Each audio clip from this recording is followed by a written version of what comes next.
Welcome to part 2 of this Toyota 5.7 liter 3UR-FE valve cover gasket job. In this final part, we are going to get the valve covers back on and the whole engine put back together. All the multitude of electrical connections made, wire harness connections made. We're going to do our best to show you everything with some pretty good detail so you won't forget while you're putting your engine back together the connections and all of the other things you have to reconnect made, so you're not going to have a situation where you go to start the engine and it either doesn't start or you start throwing all kinds of crazy check engine light codes. So without further ado, let's get back out to the engine and get finished with this job.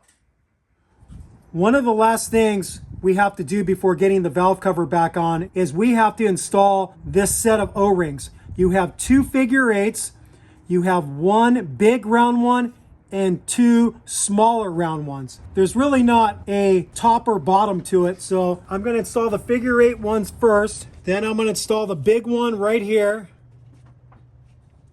and then the 2 small ones, one on the top here, and we are on the driver's side right now.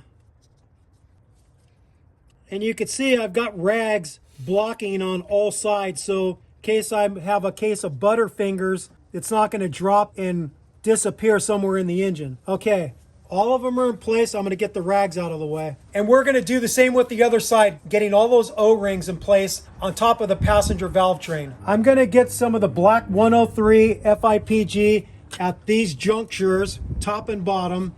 A little glob there, and then I have to put another one down here. To help facilitate the spark plug tube seals going over the spark plug tubes, I'm going to dip my finger in a little motor oil and then swirl it around inside. Do a little finger banging. Just think of your senior prom. Okay, nice and lubricated. Can you get 2 fingers to the hole? Alrighty, this is the most, I guess, worrisome part, is that when we go in with this valve cover, we don't want to disturb the gasket. I fully recommend to have another person, because while Zach is directing it in, I can start pulling away the wiring harness and anything else that's in the way, to where we can get it lined up with the 4 spark plug tubes and then push it in place. So he's going to pass it to me. I'm going to hold it on the rear, move some things out of the way, so bring it down a little bit. Get this out of the way more. Okay. We need a wire connector in the very back there. Pinky, perfect. All right, we're on. Right there. I'm gonna grab this. Okay. This thing's in the way. Did you check that gasket? We haven't really messed with it at all. I'm lined up on here. Do you want to put a couple just as guides over here? No, we could push it in. So it looks like we're pretty lined up. I get 2 spark plug holes, so. Yeah, I could see them. So we look like we have pretty good alignment. I'm going to start pushing in and getting the spark plug tube seals starting to slide over the spark plug tubes. That's seated in pretty good. Yeah, no, there's no rock, anything. All right, so we've got this one in place on the driver's side. Now we're going to get all the bolts started. Zach and I got all the bolts started, and then now we're going to just get them to where they touch down with a short 3/8 ratchet, not a lot of mechanical advantage, and whatever combination of extensions and sockets we need to do to get in there. So same thing, we might be using a deep socket, short socket, different length extensions, and trying to get in there. I am using a wobble extension because I think that's going to help give me a little bit more articulation to get to the ones that are a little tighter. So we're going to get it touched down just by hand, and then we're going to break out the torque wrench and then start tightening them. We're going to cinch them down from the inside out. So we're going to crisscross for the inside bolts, and then we're going to work our way to the outside, slowly bringing the valve cover in contact with the head. For the 12mm bolt that goes through the center of the valve cover, it does have a special washer that's rubberized. I thought we needed them for all the valve cover bolts, but I was mistaken. You just need 2 of these, and we'll put a link in the video description of these special washers, but they only go for the bigger 12mm bolt that goes in the center of the valve cover. I first started tightening up the valve cover bolts with a shorty 3/8 ratchet. And then I went to this combo, and this combo ended up working out really well. 1/4-inch ratchet, short extension, like, I don't know, a 2-incher. You know you can do a lot with 2 inches. I do all the time. And then a small 10mm socket. One thing that Zach was helping me on the bottom ones is he was reaching in through the wheel well. There's a little rubber mud flap that helps keep debris from the wheel well getting into the engine. And he went in there and was helping direct the socket onto those back bolts that he has a better bird's eye view. So I'm going to show you what I'm talking about. This sucker right here, you can pop the clips free, and these clips work where there's a center plunger. You pull up the center plunger and then you can pull the clip out. And so he was reaching in through here and helping me. In a perfect world, you might want to jack up the rig, remove the tires, so you even have better access to help out the person at the top, but it's up to you. Zach was able to effectively do it with the tire on. So I just wanted to show you that, because it is a little hard when you're leaning over the fender and you're trying to get the socket onto those bolts and it's a little bit blind. It's nice to have somebody in the wheel well help direct the socket onto the bolt head.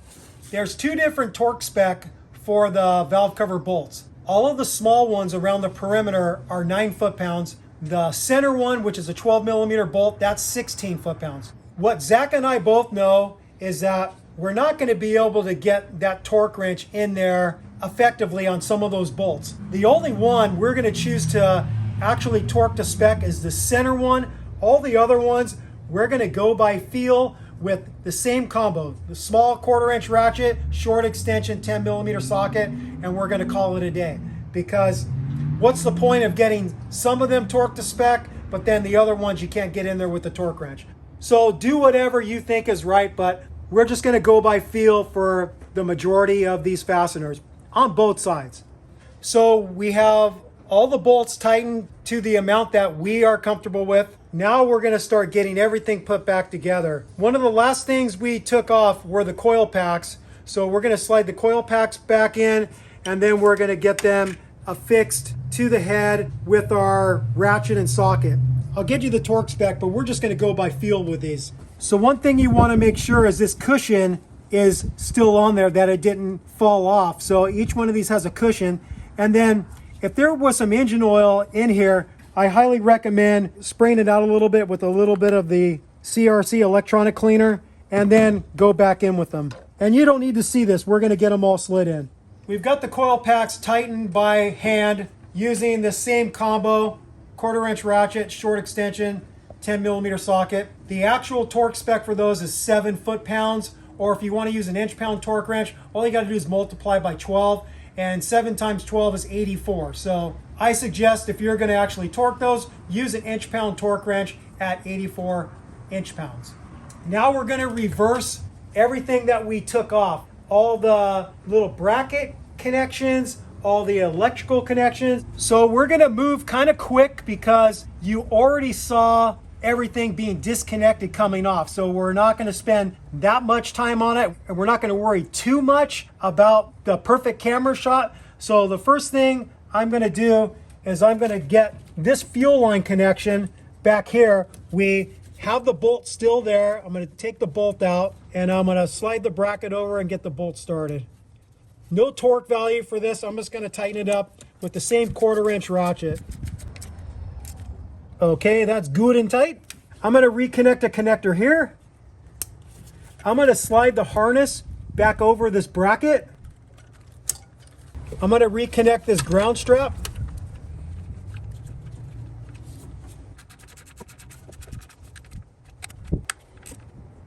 I'm going to connect up the coil packs. Got the back one. You push it, you feel it snap in. And we're noticing you really can't mess this up because this next one couldn't reach over to the second one from the front. It's just a process of elimination. So snap it in. There's another connector right here, this gray one. I'm gonna connect that one. We're just noticing these are both the same connector. Wait a minute, maybe they're not. No, they're not. They are different. Okay, so you can't mess this up. We were just wondering if we messed this up and didn't mark them, but you can't get the one that's supposed to go here onto here. It's built differently. It's got two little ridges. make that connection, make that connection. This one got sucked in there too.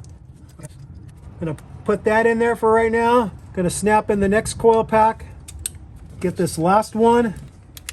Make this connection. There's another connection here I gotta make. We've got a connector here.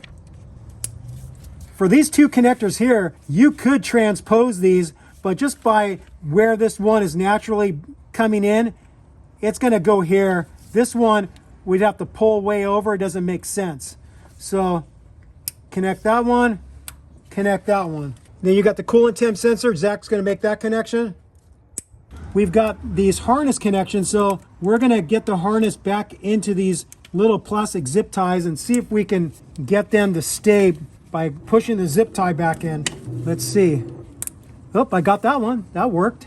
This one is broken, so I don't know if we're gonna worry about that. I don't think it could go anywhere. Did you get this one? I didn't. I pushed it in, but I don't know if it's locked yet. Does it feel locked? No. We're finding that these zip ties aren't really going back in that well, but it's not that huge of a deal. That one's reconnected. We have this ratcheting harness connector. I'm gonna put this back around here. Okay. We gotta slide the harness over this post right here. And that is looking pretty good. We could throw a zip tie on this, but it can't really go anywhere. It's kind of like, do I really want to bother? I don't know. Do you want to bother? You want to put a zip tie on to make it feel better? No. This is not going to allow it to drop farther than that, and vice versa, right? Yeah. This is the only important one because it's next to the fan. Yeah. Or next to the. And that one's already tight, Yeah, right? that one's already on. Then you're good. So we're gonna get this air hose connected right here. And the clamp you could just compress with this hand. We got the fuel line that we have to push down. Wait, did that one go under or over? This, I think this went under. Under? Yeah, I think the fuel line went under. Okay. Yeah. So we gotta make this fuel connection, push down. Oh, there it is. There you go. Okay, it wasn't fully down. Now it's locked in. It snaps in here. How's this gonna connect to that? So this swivels, Tim. Oh, it swivels. So this goes right here, and boom. I didn't know that swiveled. So we're gonna do just a double take, make sure all the electrical connections are made, all the hose connections. There's one final one right here, but I think we're gonna wait because that's part of a bigger crankcase ventilation system. So we're gonna wait to get this one connected because it's part of a big hose complement. There was one final one right here that slides over a post. You just saw it. So I slid that connector over the post and then I'm gonna reconnect this connector. Okay, now I think that's the final thing on this driver's side that we had to reconnect. So we're gonna jump over to the passenger side now. So we're on the passenger side. We got all those O-rings in the same spots that you saw we put the O-rings in on the driver's side. So you got the two figure eights, one here, a bigger O-ring and two smaller ones. We got them all in place. We've got the form in place gasket in the same juncture at the front, top and bottom. And we also lubricated the spark plug tube seals with a little bit of engine oil. I decided it would be smart to help free up my hands a little bit. So I have a bungee cord pulling the electrical harness towards the hood bracket. And then this fuel line that attaches to the valve cover with a bracket, we have that pulled over towards the driver's side. And that's freeing up some room here. So now all I really have to do is worry about this coolant pipe assembly. And I think that will help us to be able to direct the valve cover over the spark plug tube seals and get it in correctly. So here we go. Got it? Okay, can you tilt the top towards you? I just got to get over that last spark plug tube. Yeah, maybe if I go. There we go. Okay, we're over the spark plug tube. Here, I got to pull this out of your way. Okay. A little more. Oh, okay. Okay, we're lined up. Yeah. Yeah, buddy. All spark plug tubes through. Is it in? Yeah, that's what she said. I think so. No, that's what he said. She was wondering. Let me take a look at the spark plug tubes. So again, we use this combo, 1/4 inch ratchet, short extension, 10mm socket. And I chose a wobble extension this time for a little bit of articulation, which helped out some. So we just started in the center, worked our way out, and we got them all to our torque elbow, torque spec of good and tight. And then we did torque that center 12mm bolt. This one right here, we did torque that to 16 foot-pounds. All the other ones, we went by feel. And so now we're gonna do the same thing we did on the other side. We're gonna get the coil pack slid in, and then we have to make all the harness connections. We have to reconnect the coolant pipe, a whole bunch of things. So we're gonna get the coil packs in now. Make sure that this cushion is there.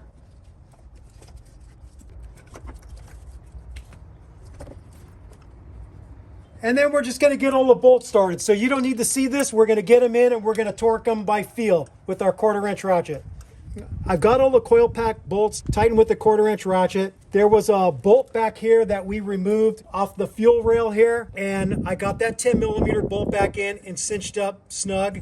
This electrical harness bracket that has to go back on the top right corner, so this is gonna be fun to reach back there and get. You don't have to see it, but good luck not dropping the bolt. That's what I'm hoping for. We put this bracket back in place, and it has a little tab, and the right orientation is the tab goes right in between this bracket bolt for the fuel hose and in between the valve cover here. So little metal tab. And then you're gonna pull up on this and slide the harness back on there. There we go. Now we're gonna reconnect the coolant pipe at the front of the engine here. So we gotta remove our plugs. So I'm gonna slide the clamp on here and then try to get this one started in here.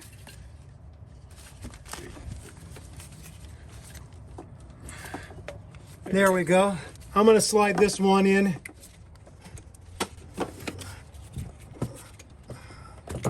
Okay, gonna get the clamp in place. Use the bent nose, needle nose pliers on the top one here. There you go. There we go. We reinstalled the 10mm bolt here that holds the air injection tubes to the passenger head. I'm going to cinch it up with a box end wrench. Okay, that's good and tight. I'm going to install this 10mm bolt that holds the oil dipstick to the passenger head. I put a piece of electrical tape over the socket and then push the bolt on there because I think there's a good chance I can drop this one. Okay, I've got that started, and you don't need to see me tighten it. I'm just gonna go by feel with the 1/4 inch ratchet. I'm getting one of the bolts back in that holds the water pipe assembly to the engine. There's a 10mm on the front, and that's the one I'm getting right now. I'm gonna cinch this one up with the box end wrench also. And these are flex head ratcheting box ends, so pretty handy to have. Okay, that's tight. Zach is installing this bracket that holds the two secondary air ejection pipes together. Remember, this harness had to go in between the dipstick tube and the engine, so we got the harness there. There's a harness connection here that snaps into a clip, and then we're gonna roll this over the top. There's a clip connection here. There's a clip connection there. There's a clip connection here. Then we make the throttle body connection. We're gonna make a harness connection here. We're gonna connect these two connectors here. Boom. And boom. We're gonna reconnect the coolant pipe assembly with the rest of the fasteners. There's another 10mm bolt that attaches the assembly to the center of the valve cover right here. So it's this one right here. Finally, there's two 12mm bolts that attach back here. Got that one started, got to get the final one started. And it attaches up at the top right here. Okay, I got them both started. These three bolts, again, we're just gonna go by feel and cinch them up snug. No torque value. We're gonna attach this bracket to the top of the passenger fender. Again, we're just gonna use that German spec of good and tight for this one. We're gonna reconnect the ground strap right here. We're just gonna cinch it up snug. I'm gonna connect up the coil pack here, then the next one here. Get this one connected. There's a connection here that I gotta make.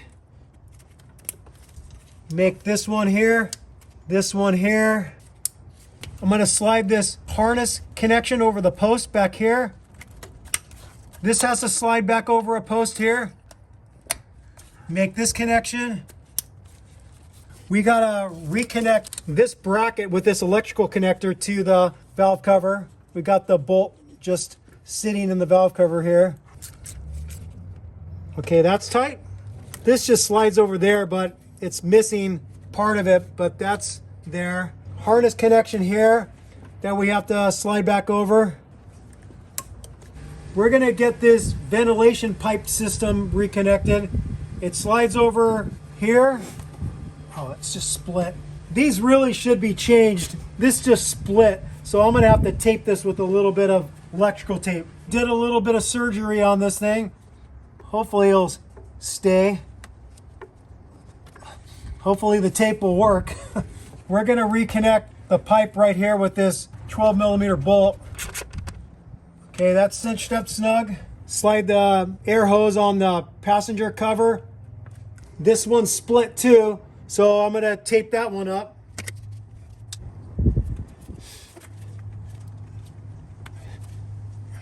Got that one. Remember, this bracket broke, so we're not gonna do it right now, but I think Zach can JB weld that, or maybe he can get it from a wrecked rig, or he can just try to get it from Toyota possibly. But all these ventilation tubes should be replaced. They are rock hard. We're gonna reinstall the airbox. I'm gonna come in here and slide it into the fender.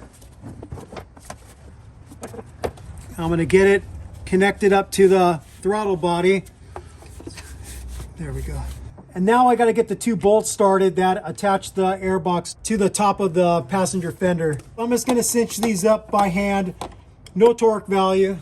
We're going to reconnect this vacuum hose that goes to the fuel pressure regulator. We're going to connect up this hose right here. That's part of the ventilation. Let's see if this one splits. Nope. Okay, that's good. I'm going to reconnect the mass airflow sensor here. I have to tighten up this band right here that attaches the air tube to the throttle body. Okay, that hose clamp is cinched up. Now we have to just double check, make sure that we don't have any leftover fasteners, do a good double check and make sure everything looks good. And then after that, we're gonna start filling up the radiator. I did double check that the petcock valve is closed. I'm going to reconnect the negative battery terminal to the negative post. All right, so we're going to start this thing up. We're going to want to burp the cooling system. So what Zach is going to want to do once he starts the engine is he's going to turn the heater control all the way hot. That's going to open up the heater control valve so the coolant will not only flow through the engine and the radiator, but it's also going to flow through the heater core and all the heater core lines. All right, double fingers crossed, this thing's gonna start up like it should if we did everything right.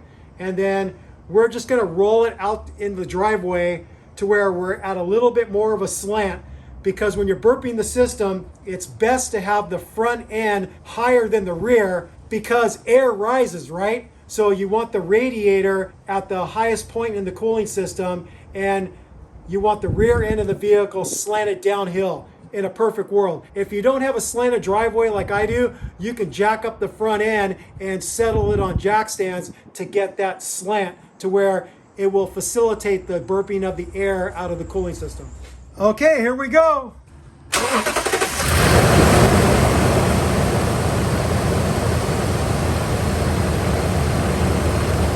So while it's running, just do a quick check at the top and the bottom. Just make sure there's no coolant flying out, oil flying out, anything out of the ordinary. So I'm gonna be looking at the top of the engine and then going underneath too. Burping the system, I know there's more air left in it, but it's slowly gonna work its way out over time. After you've driven it for a few days, double check your coolant level and top it off in the reservoir. With these spill-free funnels, the way they work is you squeeze the upper radiator hose to push a little bit of coolant back into the spill-free funnel, and then put the plunger in.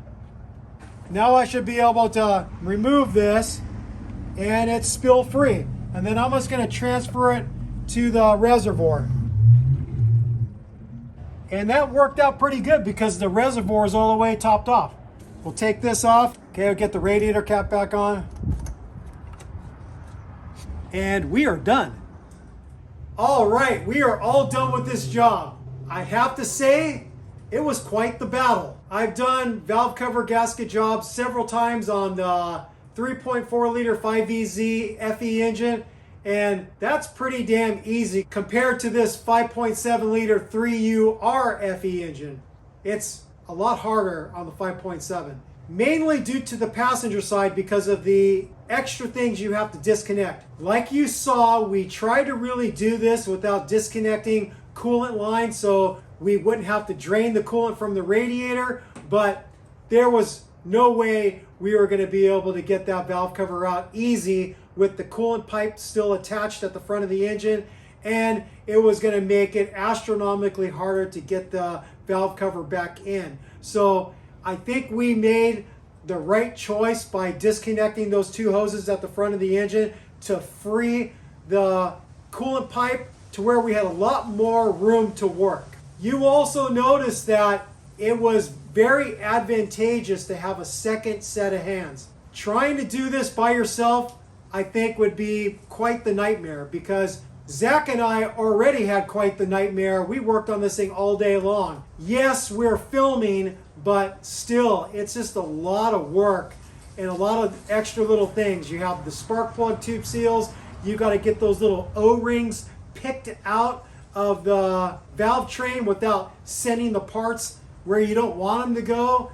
It was kind of a pain in the butt. It's doable, and you now have a good tutorial to follow, but do yourself a favor and get a buddy to help you. Just get somebody to help you, mainly at the point of pulling the valve cover out and getting it back in. That extra set of hands is going to help you out a ton. We thank you for watching Toyota Time with Timmy the Toolman and Sean, and special guests Zach and Ton. So it was a three amigo team effort for this job. Thank you for watching. Thank you for subscribing. If you haven't subscribed yet, I don't know what you're waiting for. Click on the subscribe button and also click on that notification bell if you'd like to be notified when we put up new content on our channel, which we are always putting up very helpful and cool content on our channel. So don't miss out. Peace out. Happy wrenching, sick mods, and sick valve cover gasket jobs on your 5.7 liter engine. Bye-bye.